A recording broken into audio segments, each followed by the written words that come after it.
যে মর্মান্তিক ঘটনা যেটি ঘটেছে সেটি আমরা তাৎক্ষণিকই আমরা জানতে পেরে এখান থেকে যে ঘটনাস্থলে দুইজন নিহত হয়েছে।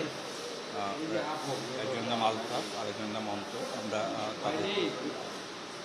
তাদেরকে হসপিটালে প্রেরণ করেছি। একই সাথে যে আহত আছে তাকে প্রথমে মুগদা হাসপাতালে পর্যাপ্ত চিকিৎসা ব্যবস্থা না থাকাতে আমরা কিন্তু বাকি যে ভিকটিম তাকে আমরা মেডিকেল কলেজে আমরা প্রেরণ করেছি। তাদের ফ্যামিলি মেম্বারদের খোঁজ দেওয়া হয়েছে।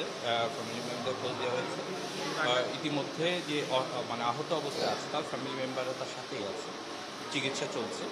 আর যে বিল্ডিংয়ের যে মানে নির্মাণের যে বিষয়টি সেটি আসলে রাজুক বা মানে এই সংশ্লিষ্ট প্রতিষ্ঠানগুলো দেখাশোনা করে।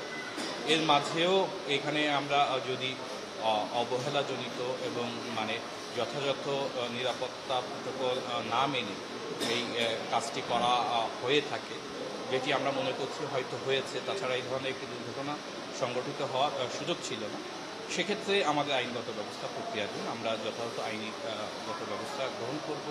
যারা অবহেলার জন্য যারা দায়ী, ঠিকাদার প্রতিষ্ঠান অথবা মালিক পক্ষ যেই দায়ী হোক না কেন, আমরা তাদের বিরুদ্ধে আইনগত ব্যবস্থা যাব।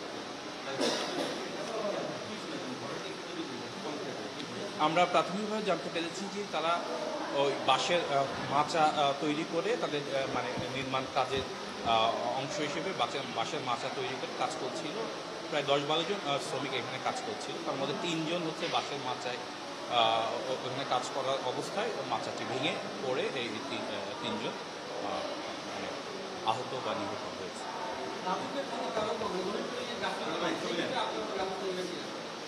সেক্ষেত্রে আমরা সংশ্লিষ্ট প্রতিষ্ঠানকে আমরা সুপারিশ করব। এর সাথে আসলে মানে আমরা অন্য প্রতিষ্ঠানের যে বিষয়গুলো আছে তাদেরও ঊর্ধ্বতন কর্তৃপক্ষ আছে, তারা সেইখানে তাদের জবাবদিহিতা আছে। আমরা মনে করি যারা এই কাজের সাথে যুক্ত আছে তারা যদি কোনো গাফিলতি করে তাদের বিরুদ্ধে আমরা আইনগত ব্যবস্থা করব।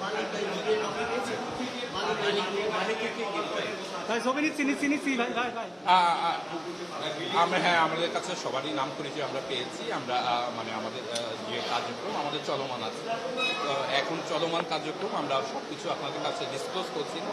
বাট আমাদের কাজ, আমরা আসলে যে কোনো একটা ইনসিডেন্ট পেলে তারপর থেকেই কিন্তু আমাদের বিভিন্ন কার্যক্রম শুরু করে দেয়। তা আমাদের ওই কাজটিও চলমান আছে। আমরা যারা এই ঘটনার সাথে সংশ্লিষ্ট তাদের হয়তো আমরা অচিরেই আমরা আইনের আমলে আনতে পারব।